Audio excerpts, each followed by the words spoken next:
Hi everyone, I'm Perry. Welcome to Living Your Best Life with Eddie Stone, founder and CEO of Stone Essentials. Hello, Eddie. Hello, Perry. Hello, everyone. Nice to have a chance to be with you here. The Uh-huh. start of a brand new month. Congratulations. Oh, it's been a very exciting month for Touchstone, not just in the U.S. and Canada and Asia, but really all around the world. We see a lot of people that are interested in getting healthy.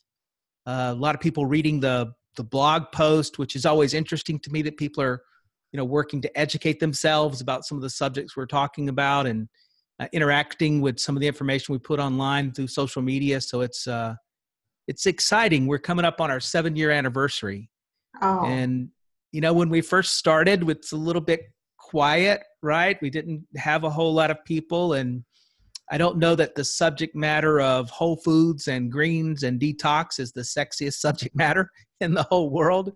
So it took a little time to win the confidence of people and tell them our story and have them listen to our story. And so it's just been wonderful. It's turned into a community of people in some 60 countries that actively buy and use the products each month, which is it's just amazing to me. And I know that that's because technology, like our YouTube show here, mhm. gives us a chance to connect with people all over the world. But it's really exciting. It's one of those things for me that demonstrates that people are really trying to take charge of their health and do something about the quality of their life in terms of food, exercise, sleep. And so I'm enjoying it. I'm proud, and I'm very, very thankful for everyone that listens that's a customer or an advocate, or even if you're just someone trying to promote good health to your friends and family. Good for you. That's a great thing for the society we live in. Well, all this because your company has very good products too, Eddie. So that's why people are happy with them, with all the Thank you, products. Perry.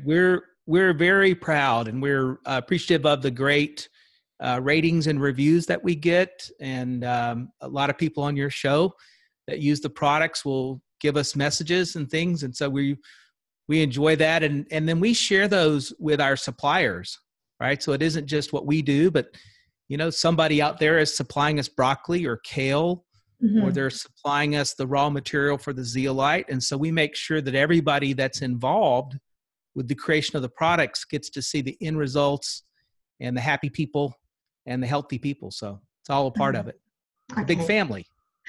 Yes, it is. I have a question on my side, Sure. okay, from Carly Pierce. I had my thyroid removed at age 18 because they discovered a tumor on my thyroid, and therefore it was recommended to remove it.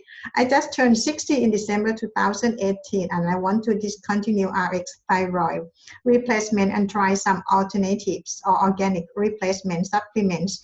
Do you have any suggestions? Well, first, I want to congratulate Colleen.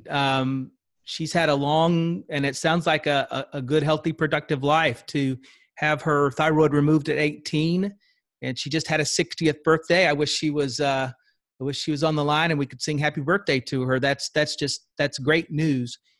When it comes to a thyroid, um, my my own familiarity is with people that either have underperforming thyroids or thyroids that are overactive.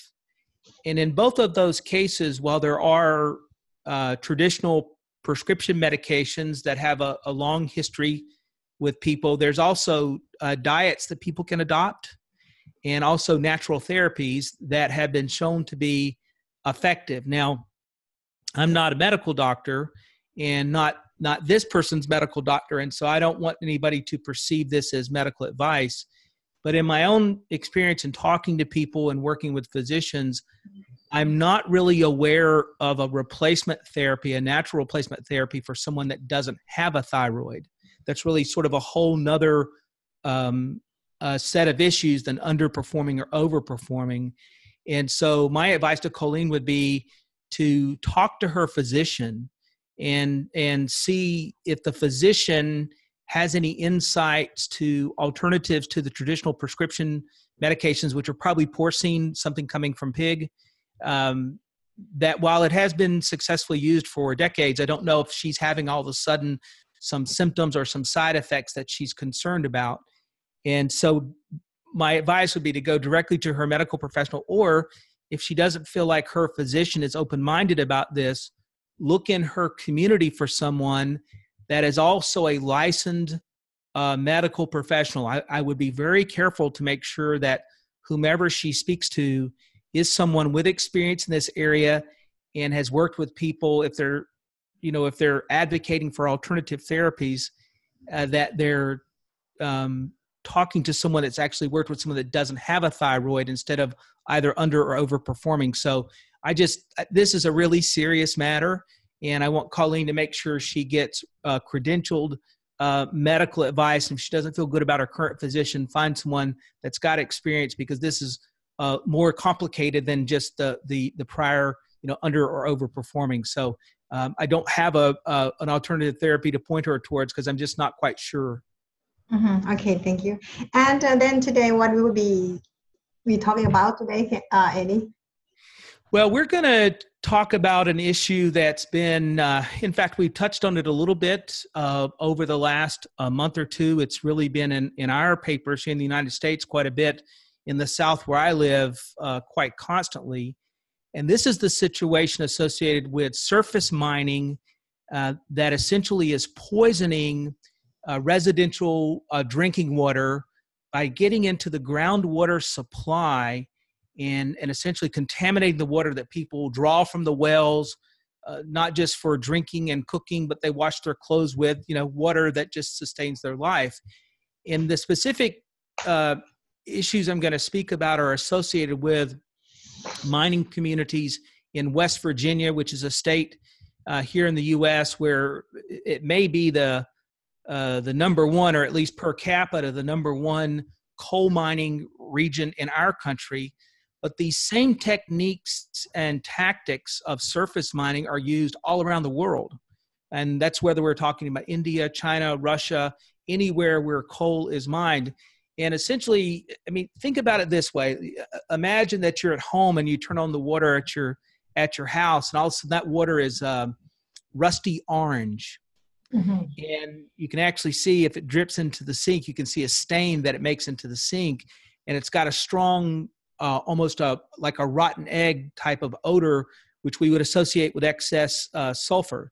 And it's so much of an issue that you can notice it when you wash your hands, or all of a sudden there's people with dry skin issues or rashy issues. This is really filthy water, and it stains everything from your bathtub to your toilet to the clothes that are washed in it.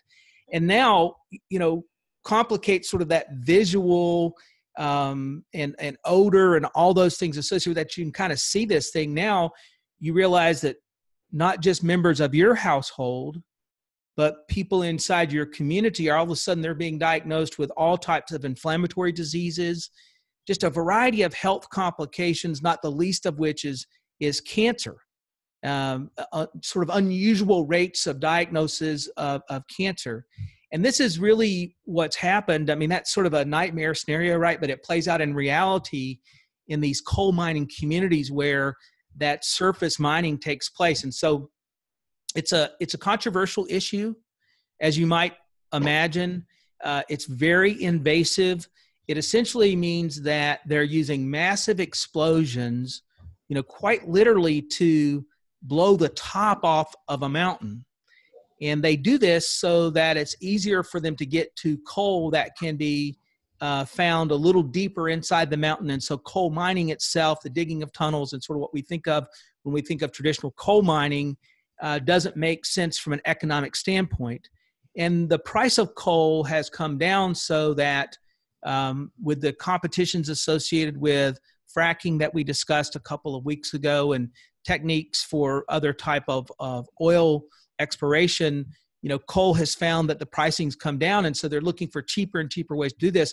The challenge is, absent of regulation, it becomes more and more dangerous, not just for the individuals that are working in those areas, right, involved with the explosions and the mining itself and the dust that they're breathing and the You get black lung, which is from coal dust, which causes all kinds of problems, but it's dangerous from an environmental standpoint. And so it's a very invasive process, and people that rely on it for their financial well-being, right? They make their living mining coal, their community, their schools and things are supported from coal mining. You can see this dilemma they must live with, right? The area they know, there may be no other industry, and all of a sudden they're caught with this type of process that they know actually can be poisoning them.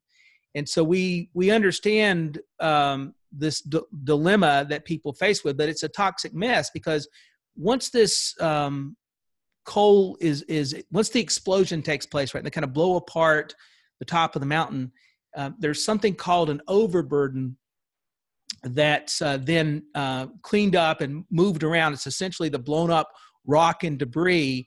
And as it's pushed off into the valleys surrounding this mountaintop that's been exploded, now all of a sudden, all of the water that's traveling down through streams that ultimately makes its way into the ground sort of supply for communities where these folks live, it's traveling through that overburden, or basically toxic waste.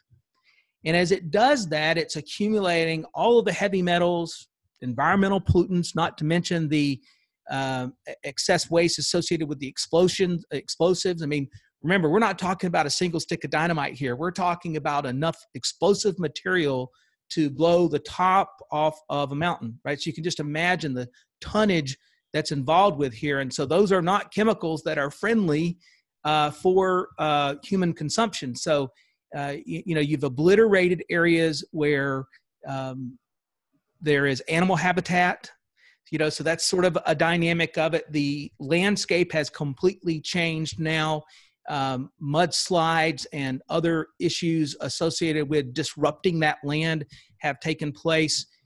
Recently in India, not India, but Brazil, there was a massive dam that burst and essentially wiped out an entire community. And it was all from surface mining and the temporary earthen dams that had been created that just simply were not strong enough when rains came in beyond what was expected. And so quite literally, small communities in these mountainous areas, remote areas, were covered with mud.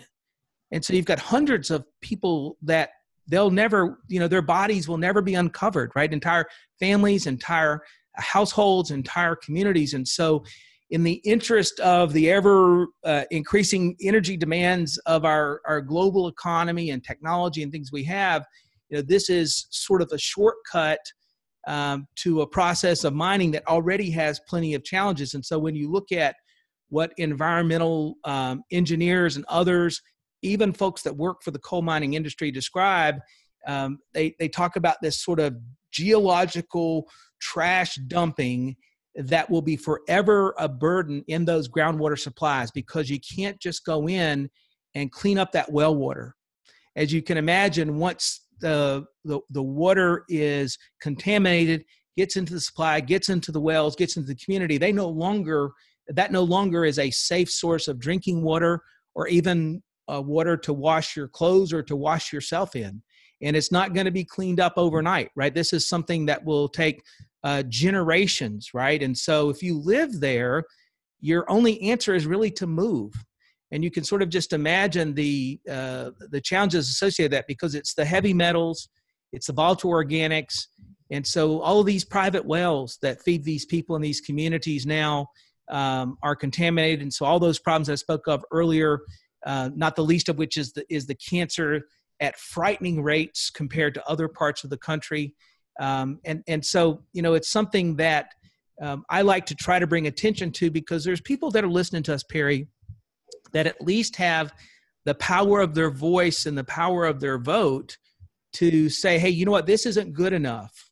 We do understand that we need energy sources, but we need to really think about them so that we're not killing ourselves to try to get these energy sources. The price we pay can't be with our lives, or none of it is worth it, right? It doesn't matter. We scale back our lives if necessary, because it's just not worth it. And so I have a real struggle with it. saw one clip on the news where an analyst group went in, a legitimate group of people went in and tested a family's drinking water supply. And the end result was this. They said that the clothes that you've been washing in this water supply, because of the amount of volatile organics and other chemicals that are in your water, those clothes that you washed, if you were to lay them out on a picnic table in the sun for more than a few hours of direct sunlight, they likely would catch on fire. That's how volatile that material is. And so you're talking about something like, you can imagine now all of a sudden you've been drinking that water and how you must feel and what those folks must think about in terms of what their kids now are being exposed to. And so I'm describing this community up in West Virginia. And, I mentioned the community, in Brazil, but the truth is, Perry, this is all over the globe. And so we talked about fracking and not really thinking about the long-term impact of fracking. And now we're looking at this surface mining and what the issues are. And so we really need to think about what's important to us. And so on a local level, there's only so many things we can do. But what we can do is, one, if we can move from this source of water, we should. I mean, that should be the first decision someone makes, is that if they at all have some type of choice, relocating away from that water is a very smart thing to do, first and foremost. If they are forced to continue to live in that environment, they should only cook and drink with bottled water, because there's not really a strong enough filtration system to make that water safe for drinking. They can use water filtration systems to clean the water up enough to use it in their house for washing clothes and things of that kind. But, unfortunately, bottled water is what they need to be cooking with and drinking and brushing their teeth with. And at the end of the day, all of us need to be conscious that the quality of the water we're drinking, we know what that is, right? Our water is tested, and if necessary, we have filtration systems on our sink, on our house. There's lots of good filtration systems out there, and there is no need for someone to overpay. There's very high quality granulated activated carbon systems that are available and that are affordable. A healthy diet, you and I talk about a healthy diet all the time, fresh fruits and vegetables, particularly the greens, because of the way they can support the body at detoxing. I believe in a detox plan, as I think you do as well. And so, we talk often about using our zeolites on this show. And I'll just say it again. I think we have the best zeolite, but I don't care if you don't use ours. Find a good product, a good zeolite product to use, because it does support the body's natural ability to detox. It is a natural chelator, ion exchanger. I think that's really critical. And then just think about what you can do in your community to encourage politicians and decision makers to better manage waste, no matter where that waste is coming from, whether it's surface mining, fracking, or the kind. And we've got a couple more things we're going to talk about here in the weeks ahead, regarding what's impacting our community from an environmental toxin standpoint, what are sort of large business practices that we all need to really reject. I don't like to talk politics, but at some point, those of us that have to live with these things have to raise our hands and say, hey, we need to do something about this. And so that's what I wanted to bring up tonight. I know it's literally a heavy subject, but it's important to educate yourself and know and let your voice be heard when things like this are just not acceptable to you. Yes, Eddie, I totally agree. And every country has mining, to do. So, we live in the same planet. Water we use, same water, same air, same everything. So. Yeah, we sure do. And look, I understand that mining is a part of our natural economy, and it's been around for thousands of years. But there are different ways to mine, and we can do it in such a way that we at least control or know the totality of the environmental impact. And that's what I'm advocating for, is trying to be wise and smart about how these things affect us, and looking beyond just tomorrow to the days and weeks and months and years ahead on how these things can impact things like groundwater supply. So. Okay. So from the time being, we take care of our health, diet, water, Okay, drinking clean water. Zeolite, plenty of greens. Detox, yes. Detox. That's right, Perry. Uh-huh. Okay, Eddie, thank you very much for being here. Okay, so we see you again next week. Yep, looking forward to it. Thank you much. Okay, have a good night. Bye-bye. You too. Bye-bye.